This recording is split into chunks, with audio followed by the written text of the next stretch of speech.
Bullseye with Jesse Thorn is a production of MaximumFun.org and is distributed by NPR.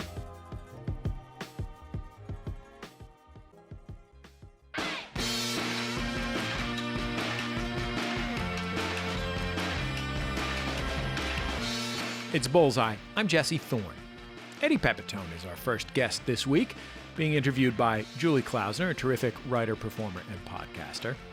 Eddie is a stand-up comic, a veteran stand-up comic. He's been performing since 1984. He was born in Brooklyn, raised on Staten Island. His dad's Italian, his mom's Jewish. He's got the accent to prove it. And if you hadn't seen Eddie live before, you might start to make some assumptions about his act. Maybe you'd imagine he yells a lot, that he says men these days aren't tough like they used to be, that kind of comic. The kind of guy who says he tells it like it is. Sorry if you're offended. But Eddie Pepitone is not that kind of comic. Instead, he kind of subverts that persona. He yells, yes, but more often than not, he yells something absurd, like he'll go on a fever-pitch rant about, magicians, how they're a waste of time and they're dumb liars with stringy hair. He'll shout, he'll scream, just as you think he's about to run out of breath, he turns on a dime. He'll move on to a new topic, cool as a cucumber. It's really something to watch. He taped his latest special for the masses, a little before we all started staying home and staying inside. But it's a special that fits the moment. Eddie sees all the scary, horrible, and confusing stuff happening in the world, and he helps us find joy in the absurdity of it all. Anyway, before we get to Eddie's interview with Julie Klausner, let's hear a clip of that special. In this bit, he's on another rant, this time about his dad, who, as we're about to hear, worked on the docks. My father just sucked on salt to survive.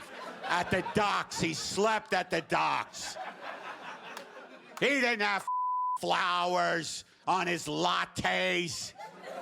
He drank his own urine. Before the water world he just drank his own urine in little shot glasses with the other guys. He didn't have blankets, cuddle blanket. I did recently get a cuddle blanket. I'm a man of comfort. I'm also a man of revolution, but I'm a man of comfort. Eddie Pepitone, welcome to Bullseye. Hi, everybody. Oh, Eddie, your new special is so funny. Thank you, Julie. Yeah, I have gotten super good feedback on it. I think because, the world has crumbled more than I predicted, but I definitely, always talk about, the dissolution of our world. And, what's funny is that I kind of do that because I'm just a guy who always has a feeling of inner doom. Like I've always felt an inner doom, and now the world has caught up to my personal feeling, and I had no idea it was going to happen this quickly. I was hoping for another 5 years or so. Well, it's sort of a backhanded kind of satisfaction of being ahead of one's time, and then and then actually, being oddly prescient, and then also you're like, do people want to escape or do they want to face it full force? And how much of what you recorded on the special was, even related somewhat to COVID? Was it completely before COVID?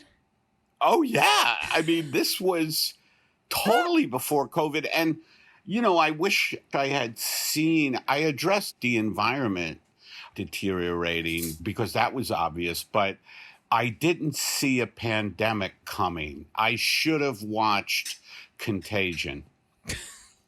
Well, you were friends with that monkey. I know it's hard for you to watch your friends on screen. Yes, I did an organ grinder thing for a while with that fella.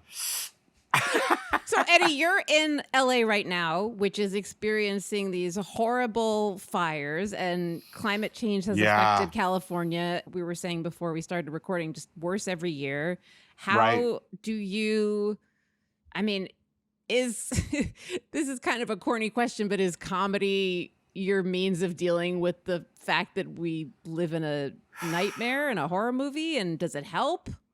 Yes. I mean, yeah, when I'm not overwhelmed by it, because we're like the border of Studio City, Valley Village, North Hollywood, and we don't live particularly close to the fires, but the smoke has descended on us. And I got to tell you, it's hard to have a spring in your step and a song in your heart when you're having trouble freaking breathing and your eyes are dry and your throat is dry and it's a pandemic on top of that. And I think they should now do La La Land 2, where, you know, the two characters are just dancing through the entire city being a nightmare. I think that would be a funny parody. And that's all I can do is try to, you know, cope with it through dark humor. I've always kind of done that. I mean, is there any comfort to looking around and seeing, oh, I was right? You know, not really, because it's actually quite frightening and scary. And now you're in New York right now where you don't have that like environmental stuff, right? Not as much, but give it time. You know how they always like to say, you don't like the weather here, wait a minute. It's like, if you don't like the weather here, don't wait a minute because you might be dead. Yeah. It's Bullseye. I'm Jesse Thorn. Our guest is the wonderful comedian Eddie Pepitone, the Bitter Buddha. His newest special is called For the Masses. It's out now. You talk about your dad a lot on stage. I loved seeing him in the documentary that you starred in, The Bitter Buddha. I wanted to know how he influenced your sense of humor. And well, you know, my dad is, you know, he's Sicilian, right? I'm Italian and Jewish. My mom's side of the family is Jewish. And my dad's side of the family, Sicilian. And my dad is, like any good Sicilian, very operatic. So his moods, it's a lot of melodrama. I mean, not even drama, melodrama. Things are a big deal. Like, he would say things to me like, and it would be an intense grilling. Did you touch the thermostat? Did you raise the thermostat? Things like that. And I would be like, why, Papa? And he'd be... Because you were a little French boy. I was a little French kid. But yeah, so my dad was such an imposing kind of large figure in my psyche that I really realized that the persona that I use on stage is very much channeling my dad in an extreme way. Like when I go out there and just kind of rage against things, I'm really kind of channeling him, I believe. And he also had a really good sense of humor.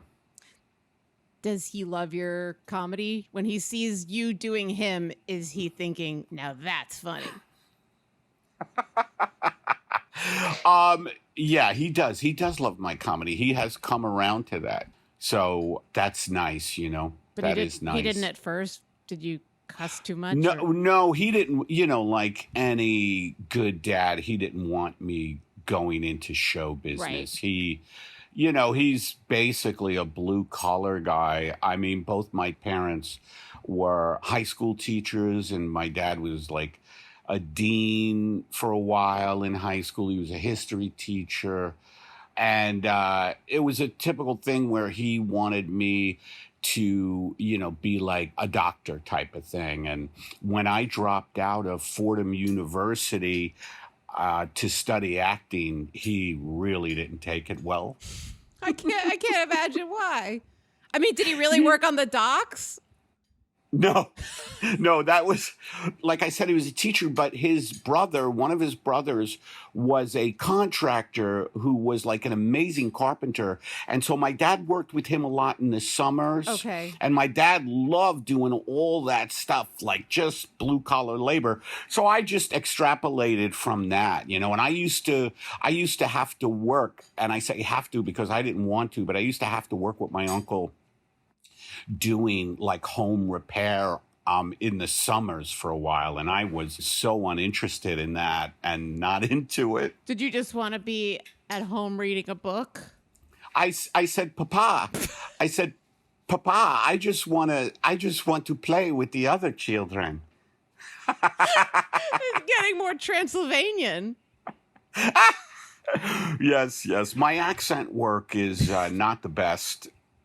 Speaking of character work, I mean, you're doing a lot in this special where you're going back and forth between this operatic Sicilian, this ranting, wonderful, angry, crazy Eddie Pepitone. Right. And then you very quickly switch and you sort of become this quiet, civilized, introspective Eddie Pepitone. And I know that you've done that in the past, but it seems like you're doing that a lot more in this hour. And I'm wondering how that kind of came to be. Well, that came to be because, I was doing a ton of stand-up before this special. And because when I first started doing stand-up, I'm trying to remember when I started. Let's see. John F. Kennedy was shot in 1963. Or was he? Or was he? They faked the moon landing and... Being part of this world right now, the truth is just a concept at this point. Yeah.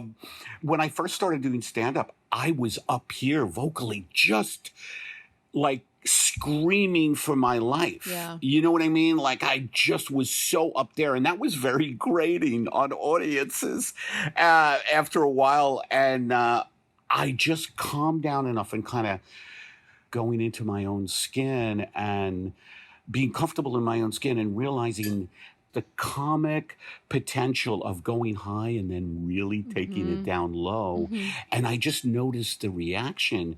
Like I would be yelling, and then going, yeah, I got a cuddle blanket. And, it's just a cool thing. And then I would even comment on that sometimes saying, I hope you're enjoying the modulation, folks. I took a modulation workshop in London and on the Thames River. And they just love that. I think that I'm basically being kind of schizophrenic right the variations of... Yeah. Well, I also will say that it's not just tonal or, I guess, vocal or volume related, but there are two sides of Eddie Pepitone, which is the loud, bombastic kind of, crazy, angry guy. Like Yeah. And then on the other hand, you have this like vegan, progressive, just like you're constantly battling with your contradictions on stage. And I think that's a really exciting way to watch someone who is crazy because he's not predictable. I mean, there's nothing worse than someone that's just, I know where this is going. And you do have these like, in a lot of ways, you're kind of like the biggest hippie I know. And then on the other hand, you're kind of like the angriest dirtbag.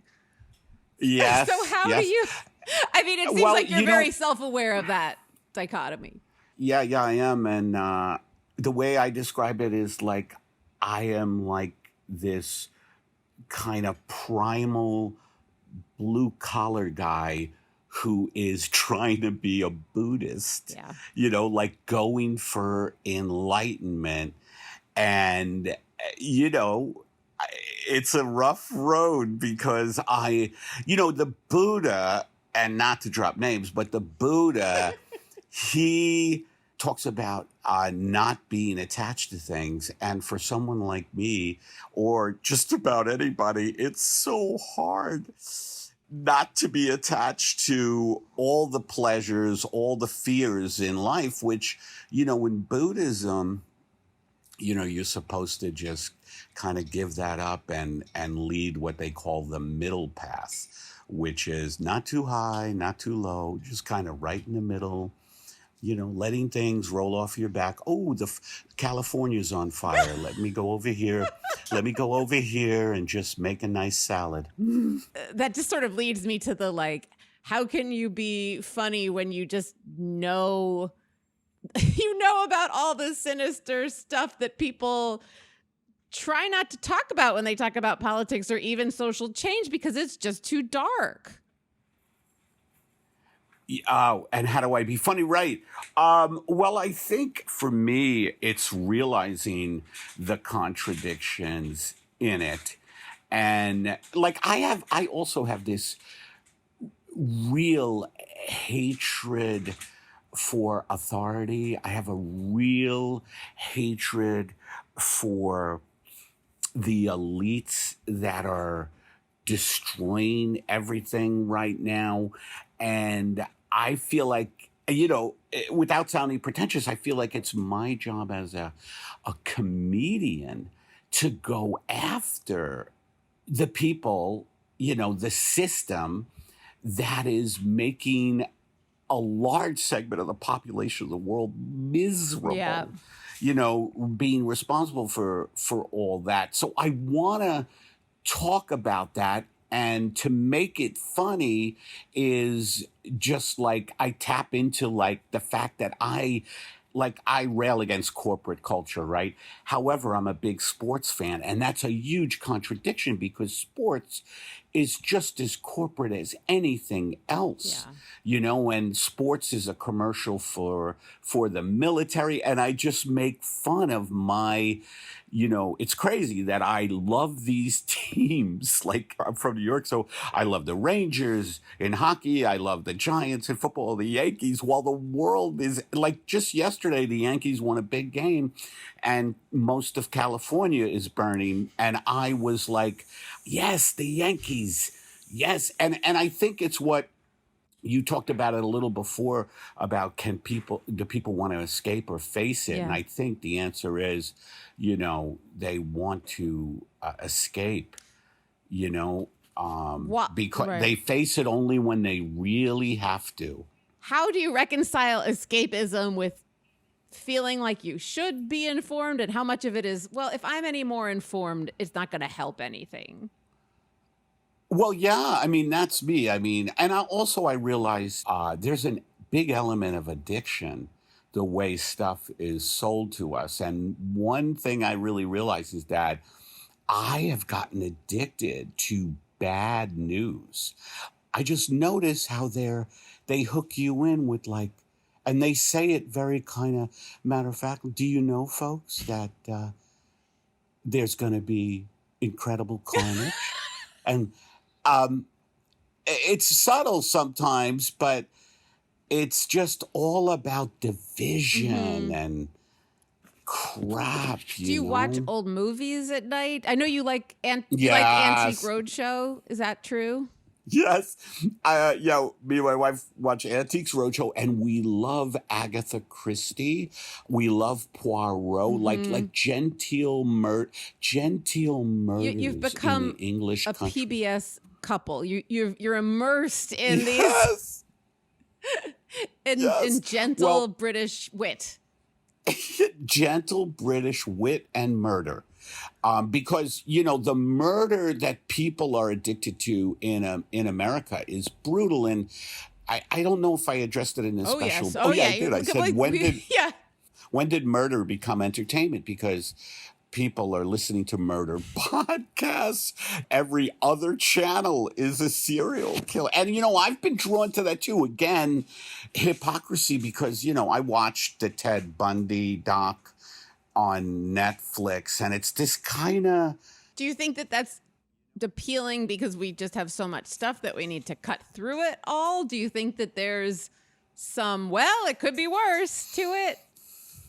Yes, I think that, yeah, that's one of my lines, that I like to watch Forensic Files with an eating shirt on at like 2 or 3 in the morning, and I'm eating soft comfort food, and I'm going, my career may have gone to hell, but at least I wasn't murdered in the shower by a drifter.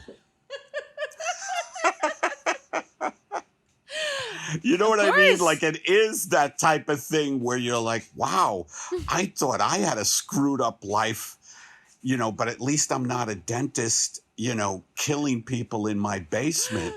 Dentist. And I have 3 wives, you know what I mean? When you look at stuff that you like or you enjoy or that you were, I guess, influenced by as a different question, but I mean, do you like comics like you, or do you tend to say like, oh, I prefer someone completely apolitical, or Well, Bill Hicks was an idol of mine because he was scathing when he attacked corporate stuff, and advertising, and I love that.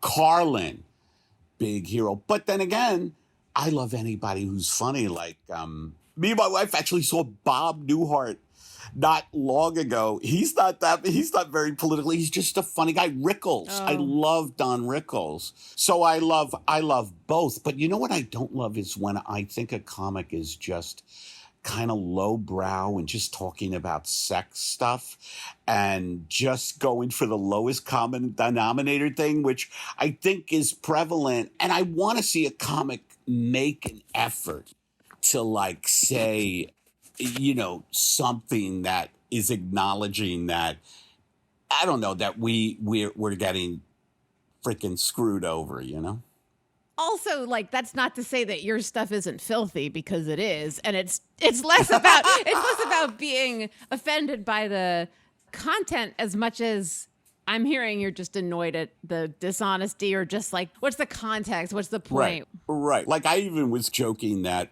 we're in this like incredibly bad time, and when let's say we get out of this, I don't know. I mean, I'm hoping we'll be out of it. Oh God, I can't think that this is going to go on for another year. But pessimists, I don't know. I'm a pessimist too, and I do think that in a way, of course, and I think we are sort of prepared more than other people. Is that fair to say? Right. Not that we're any less depressed, but I just think that there is something about the world matching up with your worldview that is, if not, happiness inducing, like, at least somewhat. Not even satisfying as much as just logical, I guess. Yes. I just feel like to live with the constant threat of death is not great. Well, I guess that's life. And I think that should be a bumper. Well, you guess I guess that's life, right? I mean, that is true, but it seems to me that it's just so much more ominous. Like, I was filming yesterday on a Netflix special, Sarah Cooper. I don't know if you know Sarah Cooper. Yeah. The gal who lip syncs to the Trump stuff, and yeah, the gal. All of a sudden, you're in the aristocracy. The gal. Oh my gosh! What should I say, milady? I'm kidding. So anyway, I filmed 2 days, and I was around a ton of people, and everybody got tested a lot. You know what I mean? Scary? But, I have to take, I think so. I had to take the mask off a lot. When it's camera time, the mask has to come off. And it's just like, wow, it's fatiguing. It's really fatiguing to constantly be on guard. It's also challenging to reconcile what you do for a living with your hatred of capitalism, because you have to make money to show up on set in order to, absolutely, to get your word out there that this whole system really stinks. But absolutely, I'm thrilled you're on. Anytime you're on TV, I'm thrilled. And I saw that you were with Helen Mirren. Me too. Yes, she's gorgeous. And not only that, but I mean, she's funny and sweet. Unfair. Must be nice. Oh man, and the day we filmed, the smoke was acrid, in the air, and she was just like, that Churchill stiff upper lip saying of keep keep calm and carry on. You know what I mean? And stiff upper lip, whatever. But she was like just so cool. And I just took my lead from her, you know, like, oh, okay. Even more with Eddie Pepitone still to come. Stay with us. Eddie recently played his first in-person live gig since the pandemic on a Little League field in Ventura County, California. It was very weird. More about that after the break. It's Bullseye from MaximumFun.org and NPR. This message comes from NPR sponsor Microsoft Teams. Now there are more ways to be a team with Microsoft Teams. Bring everyone together in one space with a new virtual room. Collaborate live, drawing, sharing, and building ideas with everyone on the same page. And make sure more of your team is seen and heard with up to 49 people on screen at once. Learn more about all the newest Teams features at Microsoft.com/Teams. With the unemployment rate at record highs right now, millions of Americans are without health insurance. This week on Throughline, how our healthcare became tied to our jobs. And how a temporary solution turned into an everlasting problem. Listen now to Throughline from NPR, where we go back in time to understand the present. Macho Man to the top rope. The flying elbow. The cover. We've got a new champion! We're here with Macho Man Randy Savage after his big win to become the new world champion. What are you going to do now, Match? I'm going to go listen to the newest episode of the Tights and Fights podcast, oh yeah. Tell us more about this podcast. It's the podcast of power, too sweet to be sour, funky like a monkey, woke discussions, man, and jokes about wrestlers' fashion choices, myself excluded, yeah. I can't wait to listen. Neither can I. You can find it Saturdays on Maximum Fun. Oh yeah, dig it. Welcome back to Bullseye. I'm Jesse Thorn. Our guest is Eddie Pepitone. Eddie is a longtime stand-up comic. He has a bunch of albums and specials to his name. He's got a new special out called For the Masses, available to stream or buy online now. The woman interviewing him is the great Julie Klausner. She is the creator of the Hulu show Difficult People and the co-host of the podcast Double Threat. Anyway, let's get back into Julie's conversation with Eddie Pepitone. Can you tell me a little bit about what went into this special as far as, was it a year of touring? Was it sort of something that you went into with the theme? I'm just curious about your process with putting an hour together. My process of putting an hour together is it's not that I have the worst problem with structure. Like, I don't do this. I don't say, okay, I'm going to do a special in February of 2019. Right. So let me start working on, this bit and this bit and this bit. What I do is I just perform a lot. And before the pandemic, I was a regular at the Comedy Store. I was a regular at the Improv. I was touring a bunch, and it just coalesced into like these bits just kind of came together. And I had a couple of people helping me who listened to, I tape all of my sets audio wise, and they would listen to them, come up with themes. I really had a bunch of help with that. And then kind of put it all on not a chalkboard? Oh, a dry erase board or dry erase board? Bulletin board? Cork board. Yeah, bulletin board, a cork board. That's so funny. Vision board, yes. No. Pictures of me thinner. Same here. You have pictures of me thinner on your vision board? Yes, I do, just to inspire me. If I do good enough, maybe Julie will lose some weight.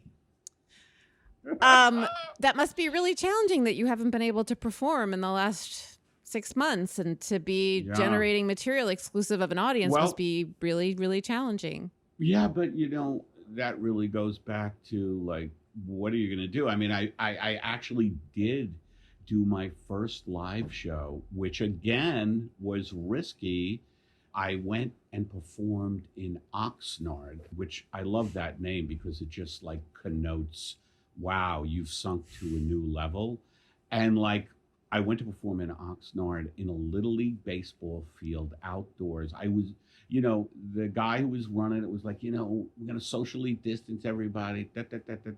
And they were, but at the end of the show, people had been drinking, smoking pot, and they're coming up to me, and I'm like, am I going to get out of here alive? Yeah, the meet and greet would be the challenging part of that experience. Also, that seems like a sequel to Bad News Bears that I need yesterday. Eddie Pepitone in a baseball field, avoiding people trying to kiss him. I was screaming. I was actually like screaming stuff. Like, it was just funny to me. I was like, here I am in a Little League field in Oxnard. What has happened to the world? What has happened to my career? I'm in a Little League field in Oxnard and I'm not even doing well. Like, which was the truth. I had an up and down set. It was fun. It must have been exciting to be around people and performing around people. A little bit. I was also super anxious, like driving. Like, I don't know about you, but the thing with COVID, maybe it's more so in LA because we get in our cars and do stuff, but I'm like, oh God, I have to go out and do something. Yeah. Like, I have anxiety. You know what I mean? Like, I've gotten so used to being home. Yeah. You know what I mean? Yeah. And I mean, I don't know if you're like me, but I'm an introvert and it's tough to leave the house even when there is not a pandemic. So to be kind of, comfortable in that sort of strange way, it definitely ups the social anxiety when things are changing or you have to put a foot forward. And it's really challenging to have to navigate, when am I going to see people, and does seeing people make me feel better? And if so, why don't I do it more? Right.